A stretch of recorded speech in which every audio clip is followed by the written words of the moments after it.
Part 3. You will hear two geography students, Jack and Katie, talking about a field trip to Kenya in Africa. First, you have some time to look at questions 21 to 24.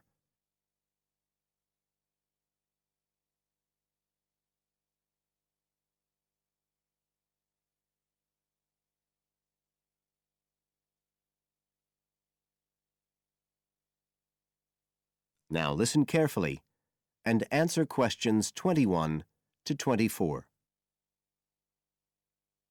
Katie, hi. Thanks for inviting me round. Oh, thanks for coming. I know you're up to your neck in finals revision, but I've got to make up my mind about next year's geography field trip, and I'd really like your advice. We've got to choose between an African trip and one in Europe. They've told us a bit about both trips in the lecture, but I really can't make up my mind, and I know you did the African one last year. That's right. So, where exactly did you go? I mean, I know it was in Kenya, in East Africa. Yes. Well, we were right up in the northwest of the country. It was beautiful. We stayed in a place called the Marich Pass Field Studies Centre. Right. Dr. Rowe said the accommodation was traditional African-style cottages. He had a special name for them. Bandas. Yes, they're fine. You have to share 2 or 3 people together. They're pretty basic, but you have a mosquito net. They don't provide spray, though, so remember to take plenty with you. You'll need it. And there's no electricity in the field centre. You'll have hurricane lamps instead. They give a good light. It's no problem. What about places to study? Dr. Rowe said there was a library? Yes, but it's quite small. There's a lecture room as well, but most of us worked out in the open air. There are plenty of places outside, and it's so beautiful. You're right in the middle of the forest clearing. I gather it's a relatively unmodernized area. Definitely. They actually set up the centre there because it's on the boundaries of 2 distinct ecological zones. The mountains, where the people are mainly agriculturalists, and the semi-arid plains lower down, where they're semi-nomadic pastoralists. Before you hear the rest of the conversation, you have some time to look at questions 25 to 30.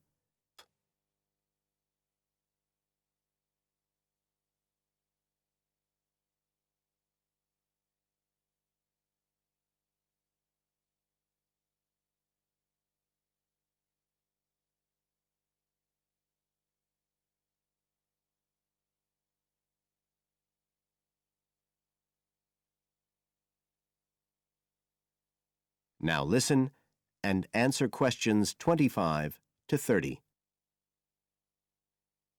So, how much chance did you get to meet the local people there? Did you get the chance to do interviews? Yes, though we had to use local interpreters, but that was okay. Then we did field observation, of course, looking at environmental and cultural conditions, and morphological mapping. What's that? Oh, looking at the surface forms of the landscape, the slope elements and so on. What about specific projects? Yes. After the first 2 or 3 days, we spent most of our time on those. We could pretty well do what we wanted, although they all had to relate to issues concerned with development in some way. People did various things. Some were based on social and cultural topics, like the effect of education on the aspirations of young people, and some did more physical process-based studies, looking at things like soil erosion. My group actually looked at issues relating to water, things like sources such as rivers and wells, and quality and so on.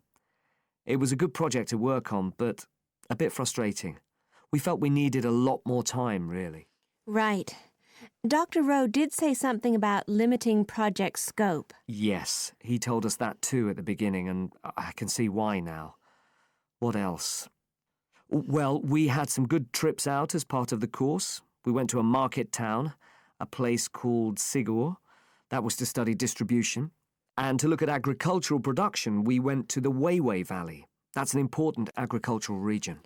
And what about animals? Did you have a chance to go to a national park? Sure. We did a trip on the last day, on the way back to the airport at Nairobi. But actually, there was lots of wildlife at the field centre. vervet monkeys and baboons and lizards. It does sound good. It was excellent, I'd say. In terms of logistics, it was very well run. But it was more than that. I mean, it's not the sort of place I'd ever have got to on my own. And it was a real eye-opener. It got me really interested in development issues and the way other people live. I did find it frustrating at the time that we couldn't get as far as we wanted on the project, but actually I'm going to follow it up in my dissertation, so it's given me some ideas and data for that as well. So you'd say it was worth the extra money? Definitely. That is the end of Part 3. You now have 30 seconds to check your answers to Part 3.